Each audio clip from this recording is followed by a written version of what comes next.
तो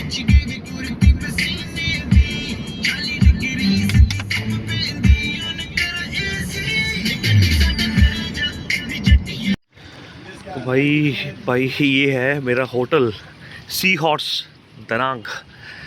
होटल ठीक ठाक है, अच्छा है, बुरा नहीं है। बट सबसे बेस्ट पार्ट पता क्या है? ये है इसका बेस्ट पार्ट, स्विमिंग पूल और रूफटॉप। शायद इस रूफटॉप के लिए लोग इसको ज़्यादा बुक करते हैं।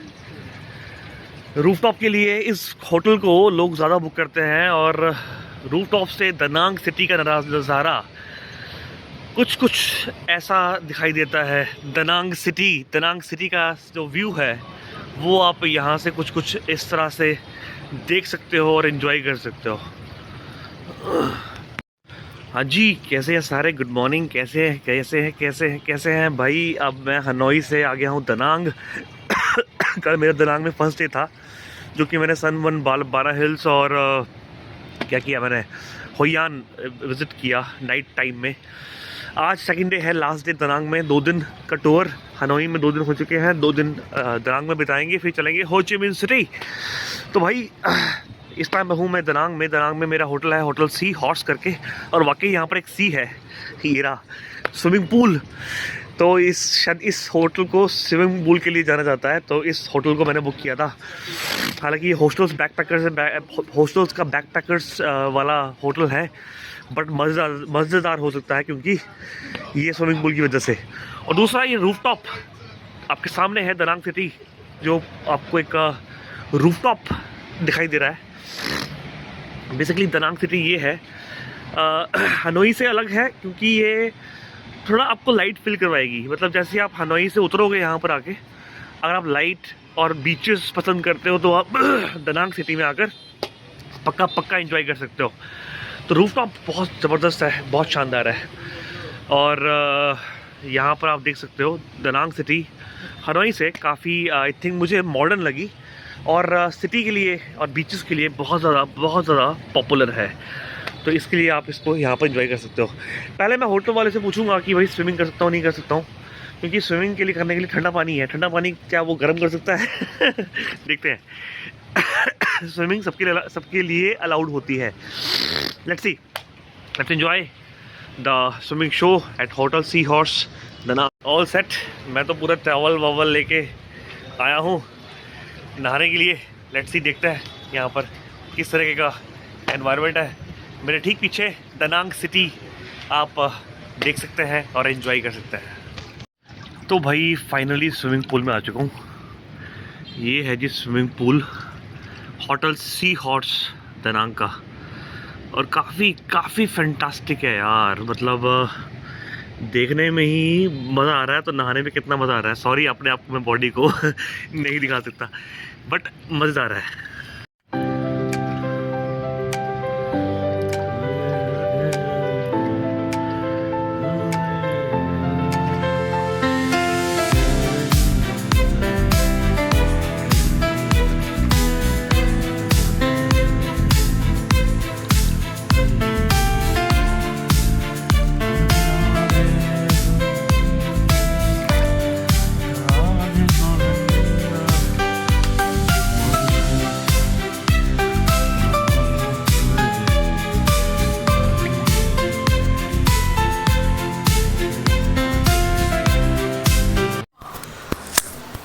हाँ जी, कैसे हैं सारे? तो भाई ये है hotel sea horse bye Da Nang, जहाँ पर मैं कल ठहरा था।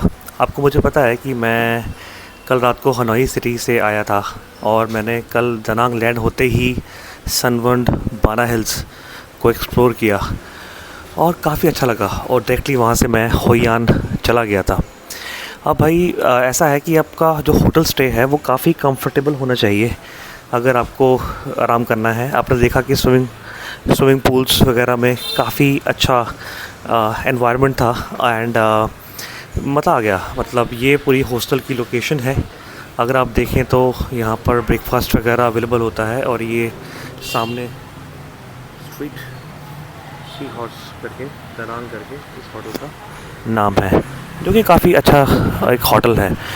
और आपको मैं लोकेशन डाल दूंगा। वैसे आप अगोड़ा पे भी या बाकी सारी ऐप्स पे भी इस होटल का जो भी एग्जैक्टली है वो सर्च कर सकते हो। और भाई आज धूप खिली हुई है, आज मज़ा आएगा दनांग को एक्सप्लोर करने में, बहुत ज़्यादा मज़ा आने वाला है। बन रही है मेरे साथ। हाँ जी, कैसे हैं सारे? तो Vietnam in the Rome, do as the Romans do. So आप देख सकते हैं मेरे ऊपर एक कैप सजी हुई है जो कि वियतनामीज़ कैप जिसको हम बोलते हैं, जो कि काफ़ी अच्छी लग रही है देखने में। आइए चलते हैं वियतनाम दनांग सिटी की ओर। मैं हूँ इस टाइम सेंट्रल वियतनाम। मैं हूँ आपका रमन। मैं हूँ कौन? मैं हूँ डॉन। मैं हूँ रमन, गुरुजी व्लॉग्स टीच एंड ट्रैवल। तो टाइम के साथ आपके साथ अपनी लाइफ अपडेट जर्नी शेयर करता ही रहता हूँ। इस टाइम हम वियतनाम को नॉर्थ से साउथ एक्सप्लोर कर रहे हैं। बन रही है इस वीडियो में।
हाँ जी, कैसे हैं सारे? तो भाई स्वागत है आपका माईकी बीच में।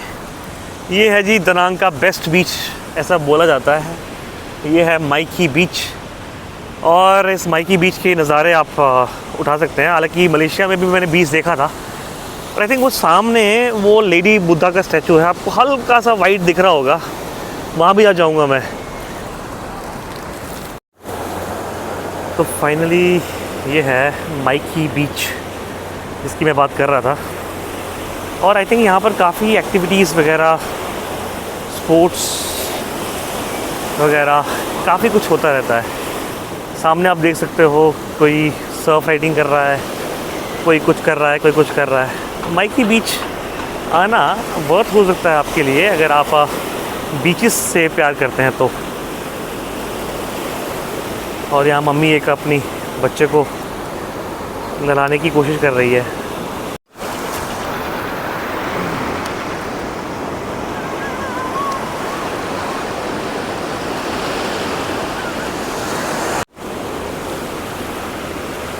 अरे मैं हूँ वियतनामीज़,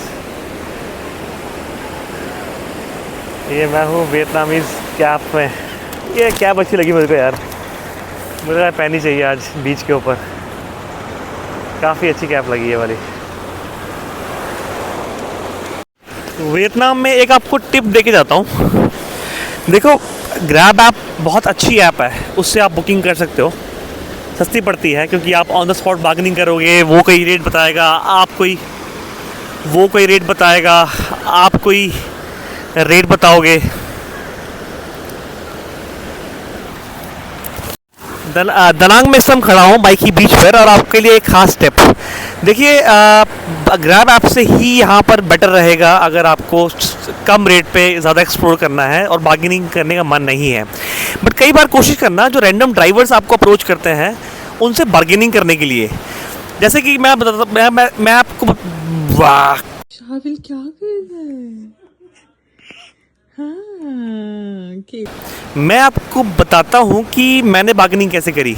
आज मैं सेंट्रल दलांग में हूँ, कल मैं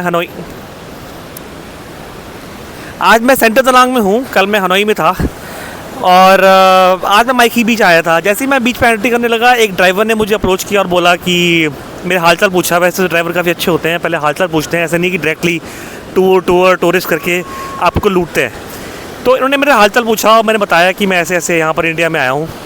देन उसने बोला कि एक काम करो, आप मुझे बताओ कि दनांग में आपने कहाँ कहाँ घूमना है। मैंने बोला कि दनांग में मुझे यहाँ घूमना है, 5-6 जगह। हालांकि मैं उसके लिए अलग अलग ट्रिप बुक करने वाला था, यानी कि अलग अलग ग्रैब्स बुक करने वाला था। तो उसने बोला कि आप मुझे गिनाओ और मैं आपको टोटल अमाउंट देता हूँ। फिर उसने मुझे एक टोटल अमाउंट दिया 450,000 5-6 जगह घुमाने का दनांग की, जो कि दनांग की मेन जगह है, मतलब बहुत main like Lady Buddha, Marble Mountain, Son Tra mountains etcetera. फिर उसके बाद मैंने चैटजीपीटी पे ये सब सारी कन्वर्सेशन अपलोड करी और उसको बताया कि भाई मुझे तो लगता है कि इसका जो प्राइस है वो 350 होना चाहिए। फिर वो 4 पे आया, उसके बाद वो 280 पे आया, और मैं फाइनली वो 4 पे आया, फिर वो फाइनली 380 पे आया, और मैं फाइनली 360 पे अड़ गया। और जब अड़ गया तो वो मान गया। ये छोटा सा एग्जाम्पल है कि कैसे आप बार्गेनिंग भी कर सकते हो। ज़रूरी नहीं हर वक्त आप ग्रैब ऐप से ही करो, ऑन द स्पॉट चैटजीपीटी की हेल्प लेकर और उसे पूछो कि कितना बेस्ट प्राइस रहेगा, और फिर मैंने वो बेस्ट प्राइस अडॉप्ट किया। Thank you. तो ये आप एक ट्रिक, एक हेल्प मेरी मान सकते हैं माइकी बीच के ऊपर। यार मेरा कैमरा सेट नहीं होता है, जब से मैंने गिम्बल लिया है ना, कभी टेढ़ा, कभी मेढ़ा, कभी यहाँ कभी वहाँ। तो एक ट्रिप आप मेरी तरफ से, तेरी जय, एक टिप आप मेरी तरफ से मान सकते हैं। क्या कह रहा था बता? सो एक छोटी सी टिप आप मेरे से ये मान सकते हो, आपको काफ़ी फ़ायदा होगा। तो बजाय इसके कि मैं 5-6-7 जगह पे अलग अलग बुक करूं ट्रिप और फिर ग्रैब के अलग अलग पैसे दूं, तो मैंने बार्गेनिंग करके और चैटजीपीटी की हेल्प से एक बेस्ट प्राइस निकाल दिया है। Thank you. और यही कल मेरे साथ होयान में भी हुआ था, जब मैंने सिस्टर के लिए बैग और गिफ्ट और मम्मी के लिए गिफ्ट सोवेनियर्स लेने थे। वहाँ पर लेडी ने मुझे प्राइसेस बताए, हालांकि लेडी बहुत अच्छी थी। तो मैंने चैटजीपीटी की हेल्प से what should be the best price करके उसको बार्गेनिंग करके उस लेवल तक लेकर आया। तो काफ़ी अच्छी चीज़ है ये।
हाँ जी, कैसे सारे भाई। जिस वक्त मैं यहाँ बैठा हूँ दनांग में, सेंट्रल वियतनाम में, यहाँ मुझे एक इंटरेस्टिंग सा कैफ़े मिला है, रूट्स प्लांट बेस्ड कैफ़े।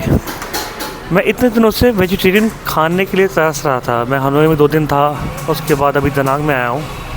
हर जगह पे चिकन, नॉन वेज, एग्स सब कुछ मिलता है। बट भाई एक बात बताऊँ, इस कैफ़े में मैंने सिंपली ChatGPT से पूछा कौन सा कैफ़े बेस्ट है वेजिटेरियन, तो उसने मुझे root plant based cafe, interesting नाम है, हालांकि पता नहीं प्लांट बेस्ड फूड कैसा होगा, वीगन फूड जिसको बोलते हैं। तो ये वो कैफ़े है जो purely vegan food, plant based food provide करता है। No egg, no meat and no chicken, जो कि काफ़ी अच्छी बात है। मैं ढूंढ रहा था ऐसा कुछ इंटरेस्टिंग सा कैफ़े। वैसे तो मैं ढूंढ रहा था नॉन वेजिटेरियन नहीं होना चाहिए, no chicken, no egg, no meat, but vegan ही मिल गया। Let's try today vegan diet in Vietnam, Da Nang, central Vietnam. सबसे पहले कॉफ़ी आई है जिसको एस्प्रेसो कॉफ़ी बोलते हैं, shorts coffee without milk. Try करते हैं।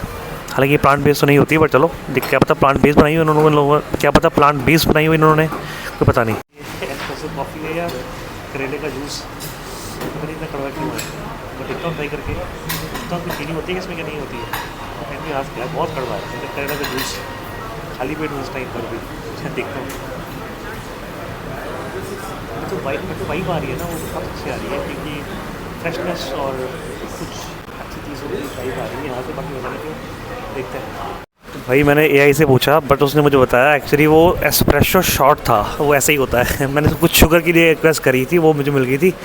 बाकी ये शॉट ऐसे ही होता है भाई, कड़वा होता है तो क्या हुआ, जैसे पेड़ खजूर जो भी है भाई। अब सामने आ गया है veg sandwich, plant based sandwich, vegan sandwich, plant based burger, plant based fries, plant based everything. भाई खाने में तो, देखने में तो अच्छा लग रहा है, भाई खाने में कैसा है वो आपको मैं देख के बताऊँगा। Plant based fries, plant based burger, plant based sandwich, क्योंकि हम हैं रूट प्लांट बेस्ड कैफ़े में। वाह वाह दनांग, क्या बात है।